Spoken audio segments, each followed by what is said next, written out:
오늘 본문의 말씀은 너무나 유명한 말씀인 하나님을 믿지 않는 세상 사람들도 다 안다고 할 수 있을 만한 형제가 잘못을 범했을 때 70번씩 7번이라도 용서하라 하시는 주님의 말씀에 이어지는 본문이 오늘 본문의 이 말씀입니다. 오늘 본문의 말씀을 보면 예수님께서는 한 비유를 통하여 말씀을 하시는데 이 내용을 전체적으로 살펴보면 한 임금이 이제 자신에게 빚진 자들에게 그 빚을 계산할 때가 회개할 때가 되어서 자신에게 빚진 종을 한 명 부릅니다.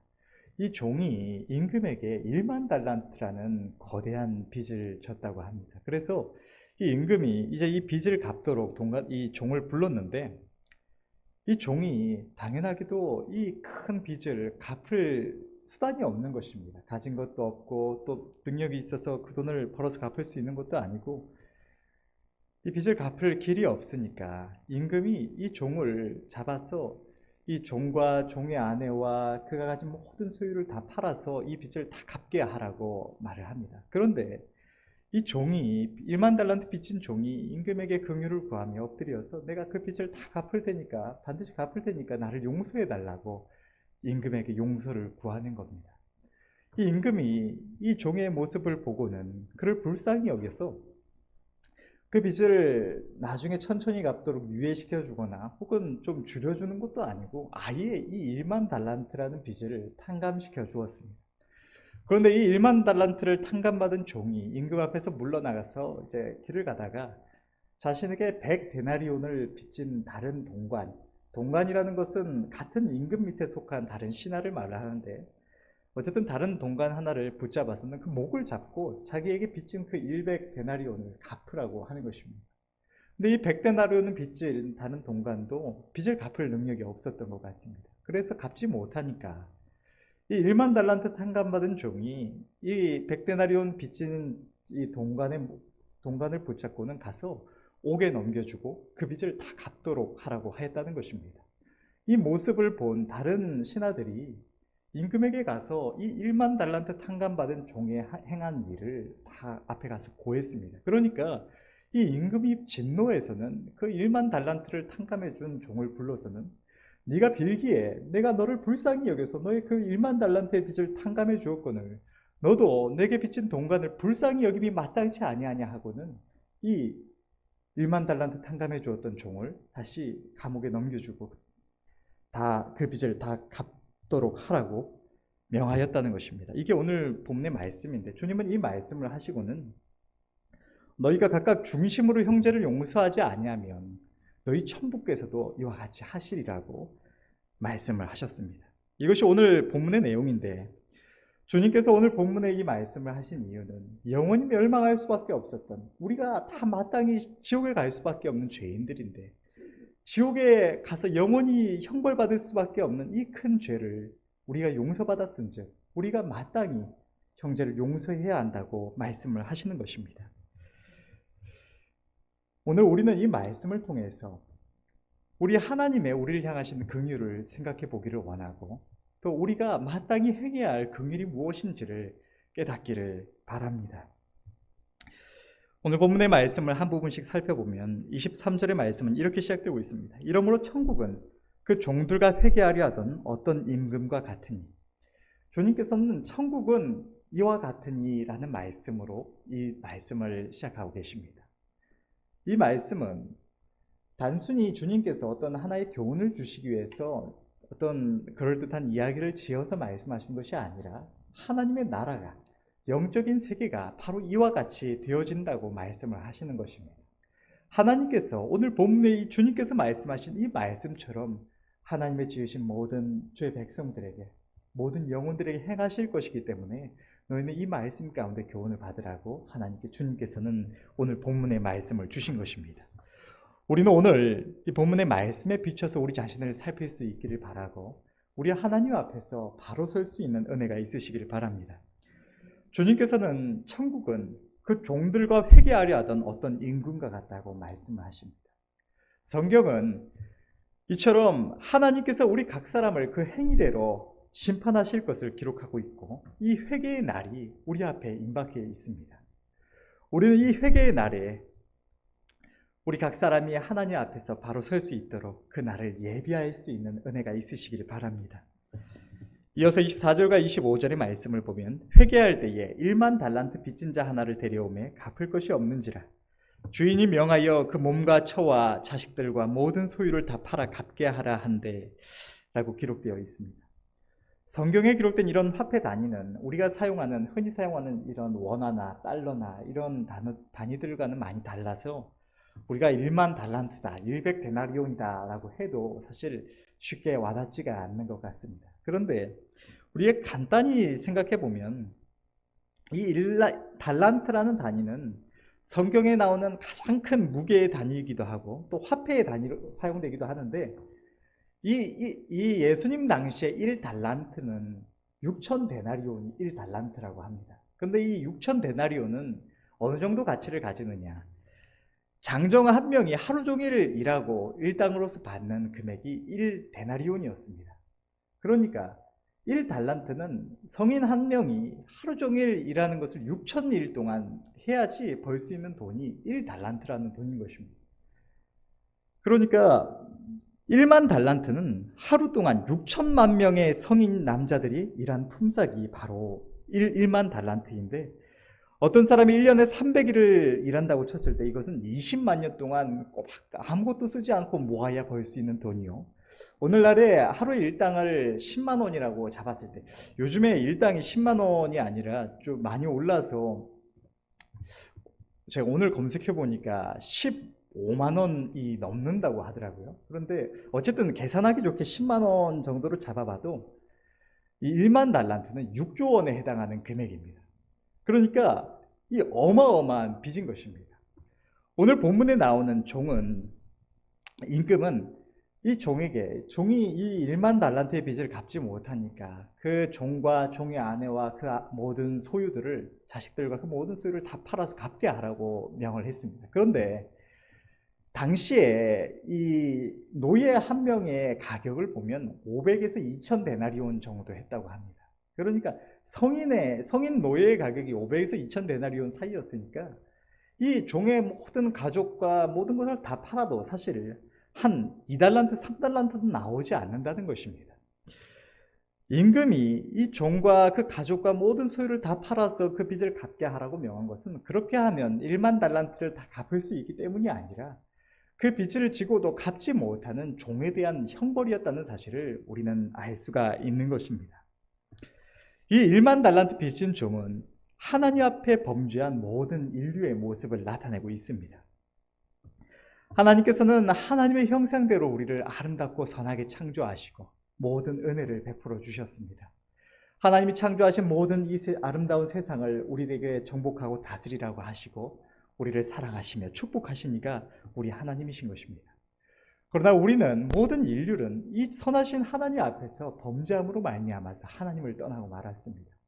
하나님께서 우리에게 은혜를 주시고 하나님이 살아계심과 하나님의 심판이 있음을 알게 하시고 오늘날 이와 같이 우리를 불러주시기 이전에 우리는 마음으로 하나님을 떠나서 우리의 오염된 마음을 따라서 죄와 정욕 가운데 살아가는 죄인들이었던 것입니다.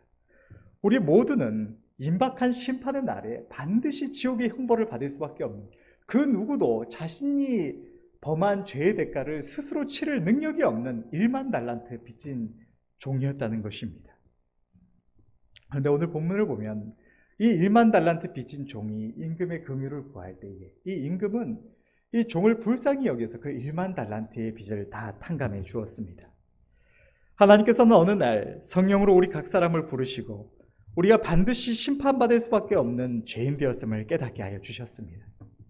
우리 앞에 심판이 있고 하나님이 살아계시며 하나님의 거룩한 의로운 법에 따르면 우리가 다 심판받을 수밖에 없는 죄인이라는 사실을 깨달았을 때 우리 모두는 각자의 경험상에 조금씩 차이는 있을지 몰라도 하나님의 용서를 바라고 긍휼을 구하며 하나님의 구원을 사모했던 것만은 모두가 동일할 것입니다.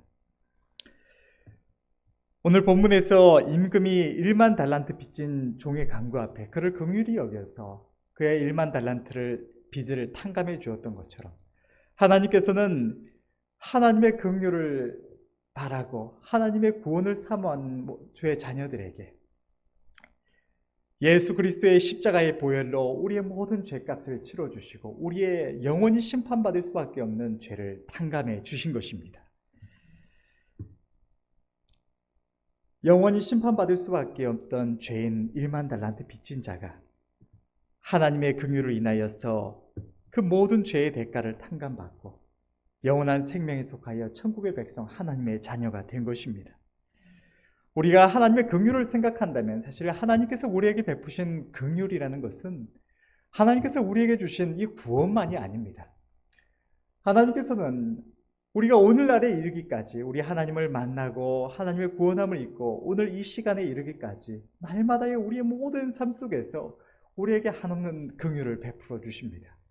만약에 하나님께서 우리에게 구원을 주시고 그 이후로 네가 이제 구원을 받았으니까 네 앞에 빚진 모든 죄를 내가 다 탕감해 주었으니까 이제부터는 똑바로 살라고, 이제 앞으로는 네가 진 죄의 대가를 네가 다 치르라고 하셨다면 우리는 그 누구도 천국에 갈 수 없었을 것입니다.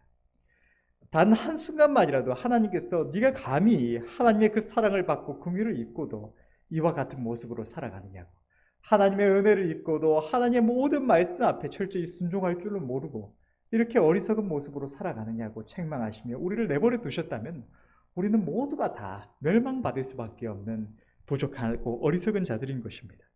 그러나 하나님께서 이러한 우리를 긍휼히 여기시고 우리의 연약함을 돌아보시기에 날마다 우리가 부족하여서 하나님의 이 은혜를 입고도 하나님 앞에 전심으로 마음드리며 하나님의 모든 말씀 앞에 철저히 순복하며 나아가지 못하고 때때로 우리의 어리석은 생각을 따라 우리의 마음에 아직도 남아있는 죄된 생각을 따라서 잘못 행할 때에 우리를 긍휼히 여기시고 불러주시고 끊임없이 은혜 안으로 붙잡아 주시지 않으셨다면 우리는 누구도 이 시간 이 자리 가운데 바로 서 있을 수가 없었을 것이라는 것입니다. 우리는 지금 이 순간에도 날마다 우리를 향해서 베푸시는 하나님의 긍휼을 인하여서 이 시간 이 자리에 우리 하나님의 생명 가운데 속하여 있는 것입니다. 성경은 이렇게 기록하고 있습니다. 에베소서 2장 1절부터 9절의 말씀을 보면 너희의 허물과 죄로 죽었던 너희를 살리셨도다. 그때 너희가 그 가운데서 행하여 이 세상 풍속을 쫓고 공중의 권세 잡은 자를 따랐으니 곧 지금 불순종의 아들들 가운데 역사하는 영이라. 전에는 우리도 다 그 가운데서 우리 육체의 욕심을 따라 지내며 육체와 마음에 원하는 것을 하여 다른 이들과 같이 본질상 진노의 자녀였더니 긍휼에 풍성하신 하나님이 우리를 사랑하신 그 큰 사랑을 인하여 허물로 죽은 우리를 그리스도 예수와 함께 살리셨고 너희가 은혜로 구원을 얻은 것이라. 또 함께 일으키사 그리스도 예수 안에서 함께 하늘에 앉히시니 이는 그리스도 예수 안에서 우리에게 자비하심으로써 그 은혜의 지극히 풍성함을 오는 여러 세대에 나타내려 하심이니라. 너희가 그 은혜를 인하여 믿음으로 말미암아 구원을 얻었나니 이것이 너희에게 난 것이 아니요 하나님의 선물이라. 행위에서 난 것이 아니니 이는 누구든지 자랑치 못하게 함이니라. 우리의 생명은 마땅히 멸망받을 수밖에 없었던 1만 달란트 빚진 죄인, 우리를 불쌍히 여기신 하나님의 선물임을 기억해야 할 줄로 믿습니다.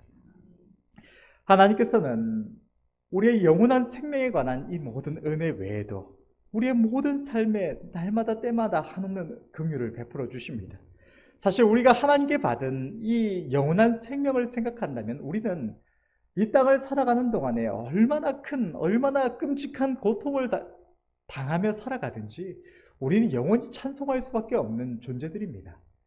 잠시 이 땅을 살아가는 동안 고통을 받더라도 우리가 죽은 이후에 이 땅을 떠나간 이후에는 영원한 천국에서 행복을 누릴 것이기 때문에 우리는 이 땅에서 얼마나 큰 고통을 당하고 살아가든 얼마나 큰 괴로움을 가지고 살아가든 우리는 영원히 하나님을 찬양할 수밖에 없는 존재들인 것입니다.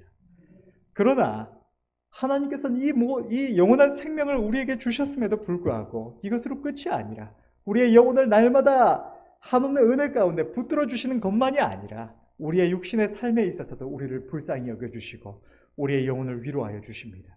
우리의 마음의 아픔을 살피시고 우리의 삶의 어려움을 살피셔서 날마다 때마다 하나님의 공급하시는 손길로 우리를 도우시고 우리의 마음에 어떤 소원이 있을 때 하나님의 위로의 손길로 우리를 만족해 하여 주시는 것입니다. 우리는 하나님의 우리를 향한 긍휼의 풍성하심이 우리의 모든 삶 가운데 너무나 분명하게 나타나고 있음을 늘 기억해야 할 줄을 믿습니다. 28절부터 30절의 말씀을 보면 그 종이 나가서 적의 100데나리온 빚진 동관 하나를 만나 붙들어 목을 잡고 가로되 빚을 갚으라 하매 그 동관이 엎드려 간구하여 가로되 나를 참아 주소서 갚으리이다 하되 허락하지 아니하고 이에 가서 저가 빚을 갚도록 옥에 가두거늘.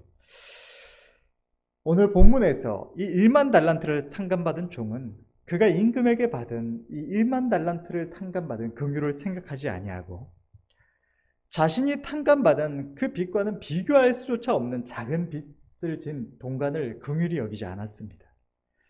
이 1만 달란트 탕감받은 종의 악한 모습은 동일하게 한 분 하나님께 지으심을 받고 하나님의 모든 헤아릴 수 없는 긍휼을 입고 살아가면서도 동일한 인간을 향하여서 용서할 줄 모르고 긍휼을 베풀 줄 모르는 우리의 추악한 모습을 나타내고 있는 것입니다.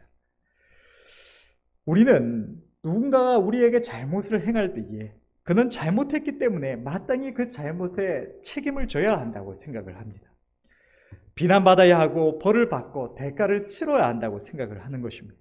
그것이 옳다고 생각하면서 반드시 그래야 한다고, 그것이 당연한 일이라고 생각합니다. 그러나 여러분들, 우리의 이러한 마음을 하나님께서 우리를 향하여 가지시더라도 마땅히 그래야 한다고, 죄를 지었으면, 잘못을 했으면 당연히 그 대가를 치러야 한다고 당당히 외치실 수 있는 분이 누가 계십니까? 이 세상에 그 누가 나를 향해서 어떠한 잘못을 행한다고 할지라도, 설령 그가 나의 가족을 해치거나 내 목숨을 잃게 한다고 할지라도 그 사람이 나를 향한 죄는 100데나리온에 불과한 것입니다. 100데나리온은 사실 작은 금액이 아닙니다. 이 앞서 말했던 것처럼 1데나리온이 장정 한 명의 하루 일당이라는 사실을 봤을 때 오늘날로 치면 이 100데나리온은 1000만 원에서 1500만 원이라고 할 수 있는 큰 빚이라고 할 수 있습니다. 1만 달란트 탕감받은 종은 자신에게 100데나리온 빚진 종을 붙잡았어 그를 향해서 빚을 갚으라고 요구하면서 생각하기를 그것이 당연한 자신의 권리라고 생각했을 것입니다. 이 큰 빚을 자신에게 지고도 그것을 갚지 않는, 때가 됐는데도, 빚을 갚기로 약속한 때가 됐는데도 갚지 않는 이 다른 동관을 보면서 괘씸하게 여겼을 것입니다. 그래서 자신에게 용서를 구하고 그 빚을 갚겠다고 하는 그 동관을 불쌍히 여기지 않고 감옥에 넘겨준 것입니다. 그러나 여러분들, 이 종의 행동은 자신이 임금 앞에서 받은 그 긍휼을 생각하지 않은 부끄럽고 악한 행동이었다는 사실을 우리는 기억해야 할 줄로 믿습니다. 우리는 우리의 생명이 하나님의 긍휼에 있음을 기억해야 합니다. 하나님께서 나에게 베푸신 그 긍휼을 늘 기억해야 하는 것입니다. 우리 각 사람은 1만 달란트, 영원히 갚을 수 없는 빚을 오직 긍휼히 여기심으로 탕감받은 자들임을 기억해야 하는 것입니다. 누군가가 나에게 잘못했을 때만이 아니라 우리는 언제나 우리가 입은 긍휼을 생각하며 나와 동일하게 하나님께 지으심을 받은 우리의 이웃들, 우리의 동관을 긍휼히 여겨야 합니다. 지금 우리 곁에 있는 가족이나 믿음의 형제들, 친구들, 우리 가까이에 있는 이웃들, 나아가 이 세상을 함께 살아가는 모든 이들이 하나님께 받은 긍휼대로 우리가 긍휼을 베풀어야 할 본문의 동관인 것입니다. 32절과 33절의 말씀을 이어서 보게 되면 이렇게 기록되어 있습니다. 이에 주인이 저를 불러다가 말하되 악한 종아, 네가 빌기에 내가 내 빚을 전부 탕감하여 주었거늘 내가 너를 불쌍히 여김과 같이 너도 내 동관을 불쌍히 여김이 마땅치 아니하냐고. 33절에서 마땅하다라는 의미로 번역된 헬라어 에데이의 원형 데이는 신적인 운명이나 피할 수 없는 숙명을 나타낼 때 사용되는 단어입니다. 본문에서는 그가 마땅히 해야 되는 일이라는 사실을 기록하고 있는 것입니다. 하나님께서는 동관을 향하여 긍휼을 베푸는 것이 이미 더 큰 긍휼을 입은 종이 반드시 행해야 할 의무라는 사실을 이 단어를 통하여 나타내고 계시는 것입니다. 사랑하는 성도 여러분, 우리가 누군가를 긍휼히 여기는 것, 우리에게 잘못을 행한 자들을 긍휼히 여기고 용서하는 것은 우리가 그에게 무슨 은혜를 베풀거나 우리가 선택할 수 있는 사항이 아니라 우리가 반드시 그래야만 하는, 반드시 해야만 하는 의무라는 사실입니다. 하나님의 모든 은혜를 입은 자로서, 하나님께 헤아릴 수 없는 긍휼을 입은 자로서 우리는 마땅히 우리에게 잘못을 행한 자를 용서해야 하는 것입니다. 가정 안에서, 교회 안에서, 또 사회 안에서 일어나는 모든 불화의 원인은 이 1만 달란트 탕감받은 자가 100데나리온 빚진 동관을 긍휼히 여기지 않는 죄로 인하여서 생겨나는 것입니다. 부모 자식 간에, 부부 간에, 형제 간에, 친구와 이웃과 믿음의 형제 간에 상대가 잘못된 행동을 했으니까 욕을 듣고 벌을 받는 것이 마땅하다, 그 책임을 져야 한다고 생각하면서 자신의 행동에 정당성을 부여하고 담대하게 정죄를 행합니다. 그러나 우리는 상대가 나에게 잘못한다고 느끼고 분노와 짜증과 불쾌한 마음이 치미는 그 모든 순간에 내가 입은 긍휼을 생각하며 나의 지금 이 행동을, 나의 이 마음을 하나님께서 나를 향하여서 동일하게 행하실 때를 생각해야 하는 것입니다. 하나님께서 영원히 멸망받아 마땅한 나를 긍휼히 여기시고 용납하신 것 같이 내가 용서받은 죄에 비하면 아무것도 아닌 상대의 사소한 잘못들, 상대의 부족함들을 용서하며 긍휼히 여겨야 할 줄로 믿습니다. 우리는 언제나 긍휼히 여기는 마음을 가져야 합니다. 이것은 나에게 잘못한 누군가를 용서해야 한다는 것만을 말하는 것이 아닙니다. 하나님께서는 우리를 용서하시기만 하신 것이 아니기 때문입니다. 오늘 본문의 말씀은 용서에 어느 정도 초점이 맞춰 있기는 하지만 하나님께서 우리에게 원하시는 긍휼은 용서만이 아닙니다. 하나님은 우리를 긍휼히 여기심으로 우리의 연약함을 돌아보시고 우리를 모든 고통에서 건지시고 풍성한 위로를 우리에게 더하여 주십니다. 하나님께서 우리에게 원하시는 것은 긍휼이란 단어의 의미 그대로 불쌍히 여겨 돌아보는 마음을 갖는 것입니다. 그렇다면 우리가 행해야 할 긍휼은 무엇일까요? 첫째로 우리가 행해야 할 긍휼은 불쌍한 영혼들을 돌아보는 것입니다. 하나님의 은혜를, 하나님의 용서함이 있는데도 예수님께서 우리를 위하여 십자가에 못 박혀 죽어주시고 우리에게 이 하나님의 용서를 주고 계심에도 그것을 깨닫지 못하고 지금 이 순간에도 멸망 가운데 속해 있는 불쌍한 영혼들을 우리는 긍휼히 여겨야 하는 것입니다. 우리 모두가 전심으로 복음을 전하며 하나님의 도우심을 구하되 하나님께서 복음을 전하며 영혼을 살리는 이 귀한 사명에 우리를 사용하실 수 있도록 우리 자신을 살펴야 할 줄로 믿습니다. 복음에 대한 간절함을 상실한다면 우리는 죄 백성이라고 할 수 없을 것이며 오늘 본문을 통해서 우리가 마땅히 긍휼을 행해야 함을 말씀하신 주님께서도 불쌍히 여기지 않는, 긍휼함이 없는 우리들의 모습을 보시고 우리를 책망하실 것입니다. 만일 하나님께서 우리를 향해서 내가 복을 주고 싶어도 저들이 나의 법을 버리고 악을 행하니까 어쩔 수 없다고 우리를 내버려 두셨다면 우리는 반드시 다 멸망하고 말았을 것입니다. 수많은 믿음의 선조들이 이 복음을 위하여 그저 애쓰기만 한 것이 아니라 큰 고난과 죽음까지도 감당했고 한 영혼을 위하여 기꺼이 자기를 내어드렸기 때문에 오늘 우리 또한 그 은혜를 입고 이 자리에 서서 함께 이 영원한 생명에 참여할 수 있게 되었던 것입니다. 우리는 복음의 빚진 자요 하나님의 한없는 긍휼을 입은 자입니다. 이것을 기억하시며 우리 또한도 마땅한 긍휼을 행해야 할 줄로 믿습니다. 둘째로 가정 안에서, 사회 안에서 우리는 긍휼을 행해야 합니다. 가정 안에서 남편이 아내를 향해서, 아내가 남편을 향해서 긍휼히 여기는 마음을 가져야 합니다. 오늘날 가정 안에서 긍휼을 잃어버림으로 인해서 하나님께서 우리에게 은혜로 주신 이 부부라는 복된 관계가 변질되고 어그러져서 서로에게 가장 큰 고통을 주는 관계로 변질되고 말았습니다. 제가 결혼하고 나서 주변에 결혼하지 않은 이들에게 많이 들었던 질문이 있는데 그것은 다름이 아니라 결혼을 왜 해야 하느냐라는 질문이었습니다. 결혼하지 않아도 누군가를 만나서 사귀면 얼마든지 즐길 수 있고 결혼하지 않으면 책임지는 거 없이 결혼해서 누릴 수 있는 모든 것을 다 누릴 수 있는 것 같은데 굳이 결혼을 해야 하느냐라는 질문을 많이 받았습니다. 그것은 그만큼 이 시대가 이 결혼이라는 것을 좋지 않게 여기는 마음이 있기 때문인 것 같습니다.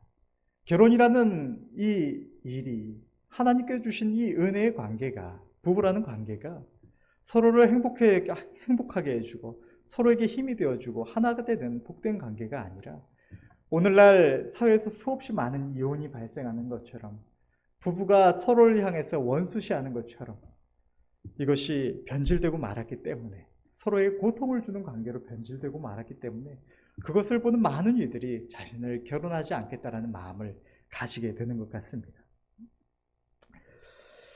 우리는 이러한 모습을 본받아서 악을 행해서는 안 되겠습니다.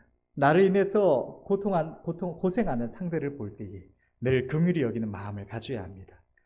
부부간의 상대의 희생과 수고를 당연하게 여기서는 안 되고, 나로 인해서 상대가 겪는 불편함을 당연하게 여기서도 안 됩니다. 상대에게 나의 원하는 것을 요구하는 것이 아니라 상대의 부족함을 볼 때 그것을 하나님께서 내게 주신 것으로 오직 채워가야 하는 것입니다. 상대를 판단하는 것이 아니라 상대의 부족함을 보고 판단하며 당신은 왜 그러느냐고 비난하는 것이 아니라 나 자신을 돌아보는 마음을 가져야 합니다. 나를 돌아보고 내가 상대에게 해줄 수 있는 것이 무엇인가, 하나님께서 내게 주신 것으로 상대의 부족함을 채워줄 수 있는 것이 무엇인가만을 생각하며 오직 상대의 행복을 구하여야 하는 것입니다. 부부는 서로를 불쌍히 여겨서 위로하며 서로를 사랑으로 돕기 위하여 하나 된 관계임을 기억하시길 바랍니다. 부모 자식 간에도, 형제 간에도, 교회 안에서도, 이웃 간의 관계에 있어서도 우리는 긍휼을 행해야 합니다. 이유가 무엇이든지 상대가 힘들어하며 고통스러워할 때 우리는 불쌍히 여기며 돌아보는 마음을 가져야 합니다. 뿐만 아니라 이웃과의 관계 속에도 부족한 이들이나 내게 잘못한 이들을 볼 때에도 우리는 오늘 우리에게 주신 하나님의 말씀을 기억하며 1만 달란트 탕감받은 자로서 긍휼을 행해야 하는 것입니다. 내게 잘못을 행하는 이들을 볼 때 네가 뭔데 나에게 이러한 잘못을 하느냐고, 네가 감히 나에게 이러한 잘못을 행하느냐고 악한 마음을 품고 그것을 갚아주겠다는 마음을 품을 것이 아니라, 그 대가를 치르게 하겠다는 마음을 갖는 것이 아니라 하나님께서 내게 주신 긍휼을 기억하면서 상대를 용서할 줄 알아야 하는 것입니다. 성경에는 말세에 고통하는 때하여 기록된 말씀을 보면 사람들이 무정하며 원통함을 풀지 않는다고 기록하고 있습니다. 다시 말해서 긍휼히 여기지 않는 것이 말세의 고통의 원인이라는 것입니다. 하나님께서는 사람들의 이러한 모습으로 인해서 말세에 우리에게 고통이 임한다고 말씀을 하십니다. 긍휼이 없는 우리들의 마음은 우리 모두를 고통스럽게 하며 하나님의 진노를 부르는 마음인 것입니다. 우리는 이러한 모습에서 완전히 돌아서서 긍휼을 행해야 할 줄로 믿습니다. 마지막으로 우리는 이 세상 곳곳에 어려운 이들을 향한 긍휼의 마음을 품어야 합니다. 우리는 우리와 별 인연이 없는 이들, 나의 생활과는 별 상관이 없는 이들을 향해서는 관심조차 갖지 않고, 다른 이들의 어려움을 볼 때에도 그냥 가볍게 입으로만 우리가 TV에서나 어떤 뉴스나 어떤 SNS를 통해서 어려운 이들을 볼 때 그저 불쌍하다라는 생각만을 하고 넘어가 버리는 경우가 너무나 많이 있습니다. 그러나 하나님은 우리에게 긍휼을 원하십니다. 마태복음 9장 13절은 이렇게 기록하고 있습니다. 너희는 가서 내가 긍휼을 원하고 제사를 원치 아니하노라 하신 뜻이 무엇인지 배우라. 내가 의인을 부르러 온 것이 아니요 죄인을 부르러 왔노라 하시니라. 지금 내 주변에 있는 이들만이 아니라 이 세상에는 우리가 하나님께 받은 긍휼을 행해야 할 수많은 이들이 있습니다. 온 세계 속에서 기근과 온갖 재난으로 죽어가는 수많은 이들이 있고, 가난으로 인해서 꿈도 소망도 없이 겨우겨우 살아가는 이들이 너무나 많이 있습니다. 우리는 하나님께서 우리를 불쌍히 여기시며 우리 각 사람의 형편을 돌아보셔서 큰 은혜와 위로를 더하여 주시는 것처럼 같이 동일하게 하나님께 지으심을 받았음에도 우리 모든 인류의 죄를 인하여서, 욕심을 인하여서 고통받고 죽어가는 수많은 영혼들, 그들의 생명을 불쌍히 여겨서 힘써 돌아보며 그들의 아픔을 위로해야 할 줄로 믿습니다. 우리가 조금만 관심을 가지고 조금만 아끼면, 내가 누릴 것 조금만 줄이면 죽어가는 생명들을 살리며 위로할 수가 있습니다. 이것은 세상 사람들이 그렇게 생각하듯이 하면 좋은 일, 안 해도 상관없는 일이 아니라 하나님의 하는 긍휼을 입은 우리가 마땅히 행해야 할 바인 것입니다. 누군가는 이렇게 생각하며 말할지도 모릅니다. 정말 돕고 싶지만 이런 일을 행하는 이들, 자선단체 같은 단체들이 믿을 수가 없어서, 그들이 온전히 그 일을 하는지를 내가 믿을 수가 없어서 그 일을 하지 않는다고 말을 할지도 모릅니다. 그러나 하나님은 이러한 우리의 생각을 인정해 주시지 않으실 것입니다. 우리가 정말로 돕고자 한다면 어려운 이들, 이 지구상에 고통받는 이들을 우리가 정말로 돕고자 하는 마음을 간절하게 품는다면 우리는 어떠한 방법을 찾아서든지 그 일을 했을 것입니다. 가볍게 내가 그러한 일들을 행하는 이들을 믿을 수가 없다고, 그러니까 나는 하지 않고 내게 있는 것으로 그저 나 누리며 내게 닥친 일들을 행하며 살 것이라고 우리는 결코 행하지 않을 것입니다. 그것은 하나님이 기뻐하시지 않으시는 마음이요, 긍휼이 없는 마음임을 우리는 생각해야 할 줄로 믿습니다. 오늘 본문에서 하나님께서는 우리에게 말씀을 하셨습니다. 내가 너희를 불쌍히 여긴 것 같이 너도 내 동관을 불쌍히 여기는 것이 마땅하지 아니하냐. 이 세상의 모든 사람들은 나와 함께 지음받은 하나님이 사랑하시는 영혼들이라는 사실을 우리는 기억해야 할 줄로 믿습니다. 우리가 함께 지음받은 어려운 이들을 긍휼히 여겨 돌아보지 아니하면 주님은 우리에게 내가 너에게 이토록 큰 은혜와 복을 주어서 너로 평안히 거하게 하며 많은 것을 누리게 하였던 것만 너는 왜 저들을 불쌍히 여기지 않느냐고 말씀하실 것입니다. 성경은 우리가 마땅히 가난하고 어려운 이들을 긍휼히 여겨야 할 것에 대하여 기록하고 있는 것입니다. 성경은 많은 말씀들을 통해서 세상에 고통받는 어려운 이들을 돌아볼 것을 말씀을 하십니다. 잠언서에 기록된 말씀들을 몇 가지 살펴보면 잠언서 14장 31절은 이렇게 기록하고 있습니다. 가난한 사람을 학대하는 자는 그 지으신 이를 멸시하는 자요, 궁핍한 사람을 불쌍히 여기는 자는 주를 존경하는 자니라. 우리는 하나님을 경외하노라고 말을 합니다. 경외라는 의미는 존경하고 두려워하는 것입니다. 우리는 하나님을 존경한다고 말하면서도 불쌍한 이웃들을 생각하지 않는 모습들이 참 많습니다. 그러나 주님은 분명하게 말씀을 하시기를 이 세상의 어려운 이들을 돌아보는 것이 하나님을 존경하는 일이라고 말씀을 하시는 것입니다. 또 잠언서 19장 17절은 이렇게 기록하고 있습니다. 가난한 자를 불쌍히 여기는 것은 여호와께 꾸이는 것이니 그 선행을 갚아주시리라. 우리가 누군가를 불쌍히 여기는 것은 하나님께 꾸이는 것이라고 말씀하시고 하나님께서 그것을 갚아주시겠다고까지 말씀을 하십니다. 또 잠언서 28장 27절을 이렇게 기록하고 있습니다. 가난한 자를 구제하는 자는 궁핍하지 아니하려니와 못 본 채 하는 자에게는 저주가 많으리라. 어려운 이웃들을, 이 세상의 불쌍한 이웃들을 생각하지 않는 자들, 외면하는 자들에게 저주가 있으리라고 하나님께서는 말씀을 하시는 것입니다. 하나님께서는 가난하고 어려운 일을 불쌍히 여기는 것이 주님을 존경하는 것이고 하나님께서 그 선행을 갚아주실 것이지만 못 본 채 하는 자에게는 저주가 많으리라고 말씀을 하십니다. 또 신약 성경에 이르러서 주님은 이렇게 말씀을 하십니다. 마태복음 25장 34절부터 46절의 말씀을 보면 그때 임금이 그 오른편에 있는 자들에게 이르시되 내 아버지께 복받을 자들이여 나와 창세로부터 너희를 위하여 예비된 나라를 상속하라. 내가 줄일 때에 너희가 먹을 것을 주었고 목마를 때에 마시게 하였고 나그네 되었을 때에 영접하였고 벗었을 때에 옷을 입혔고 병들었을 때에 돌아보았고 옥에 갇혔을 때에 와서 보았느니라. 이에 의인들이 대답하여 가로되 주여 우리가 어느 때에 주의 줄이신 것을 보고 공개하였으며 목마르신 것을 보고 마시게 하였나이까? 어느 때에 나그네 되신 것을 보고 영접하였으며 벗으신 것을 보고 옷 입혔나이까?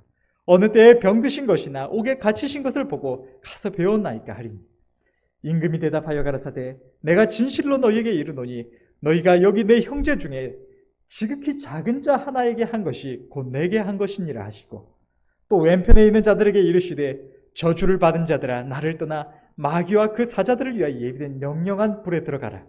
내가 줄일 때에 너희가 먹을 것을 주지 아니하였고 목마를 때에 마시게 하지 아니하였고 나그네 되었을 때 영접하지 아니하였고 벗었을 때에 옷 입히지 아니하였고 병들었을 때와 옥에 갇혔을 때 돌아보지 아니하였느니라 하시니 저희도 대답하여 가로되 주여 우리가 어느 때에 주의 줄이신 것이나 목마르신 것이나 나그네 되신 것이나 벗으신 것이나 병드신 것이나 옥에 갇히신 것을 보고 공양치 아니하더이까? 이에 임금이 대답하여 가라사대 내가 진실로 너희에게 이르노니 이 지극히 작은 자 하나에게 하지 아니한 것이 곧 내게 하지 아니한 것이니라 하시리니 저희는 영벌에 의인들은 영생에 들어가리라 하시니라. 주님은 가난하고 궁핍한 이들, 이 세상에 하나님이 우리와 같이 사랑하심에도 우리의 죄악을 인하여서 모든 인류의 죄악을 인해서 고통받는 이들, 어려운 이들을 불쌍히 여기지 않는 것은 주님을 불쌍히 여기지 않고 주님을 위하지 않는 것이라고 말씀을 하시는 것입니다. 하나님께서는 우리가 긍휼을 행함이 우리가 해도 그만 안 해도 그만인 내용이 아니라 한없는 하나님의 긍휼을 입은 자로서 마땅히 행해야 할 바임을 본분임을 말씀을 하시는 것입니다. 이것을 기억하여 힘쓰시는 저와 여러분들이 되시길 바랍니다. 34절과 35절의 말씀을 이어서 보면 주인이 노하여 그 빚을 다 갚도록 저를 옥졸들에게 붙이니라. 너희가 각각 중심으로 형제를 용서하지 아니하면 내 천부께서도 너희에게 이와 같이 하시리라. 오늘 본문에서 임금은 1만 달란트의 빚을 탕감받고도 자신에게 100데나리온 빚진 자를 긍휼히 여기지 않는 이 종을 그 빚을 다 갚도록 옥졸들에게 붙였습니다. 그리고 주님은 우리에게 말씀하십니다. 너희가 각각 중심으로 형제를 용서하지 아니하면 내 천부께서도 너희에게 이와 같이 하시리라. 너희가 각각 중심으로 형제를 용서하지 아니하면이라고 말씀하실 때 이 중심으로에 해당하는 헬러의 원어적 의미는 너희들의 마음으로부터입니다. 다시 말해서 형식적으로 내가 누군가를 용서한다고 그저 말로 그냥 용서한다고 하고 지나가는 것이 아니라 우리의 온 마음에서부터 저를 용서하는 것, 저의 잘못을 기억하지 아니하고 내 안에서 완전히 제해 주는 것을 말하는 것입니다. 나중에 또 그가 잘못을 행했을 때 너 지난번에도 이렇게 했는데 이제는 참을 수 없다고 하는 것은 오늘 본문에 말씀하시는 것처럼 마음에서부터 저를 용서하는 것이 아닙니다. 우리의 마음에 상대의 잘못을, 상대의 부족함을 아예 덮어주고 잊어버리는 것, 우리의 마음 가운데서 완전히 용서하는 것을 하나님께서는 우리의 중심으로 용서하는 것이라고 말씀을 하시는 것입니다. 상대가 죄를 짓지 않았을 때와 동일하게 여기는 것입니다. 우리가 마음에서 누군가를 용서하지 않으면, 완전히 용서하지 않으면 하나님께서 우리를 용서하시지 않으시겠다고 말씀하시는 두려운 경계의 말씀을 우리는 기억해야 할 줄로 믿습니다. 제가 최근에 말씀을 전할 때마다 우리 익명의 청년 이야기를 자주 하게 되는데 그 신앙적인 이야기를 많이 해주다 보니까 이런 예들이 많이 생기는 것 같습니다. 우리 교회에 익명의 청년 한 명과 이야기를 하다가 나온 건데요. 그 누군가를 용서하는 것이 참 어렵다라는 이야기를 하다가 이 말씀을 오늘 본문에 관한 이야기를 전해준 적이 있습니다. 우리가 누군가를 용서하는 것은 내가 그에게 은혜를 베풀거나 내가 하면 잘하는 것, 못하면 그만인 것이 아니라 우리가 당연히 해야 되는 것이고 하나님께서 용서하지 않는 자에게 말씀하신 두려운 경계의 말씀입니다.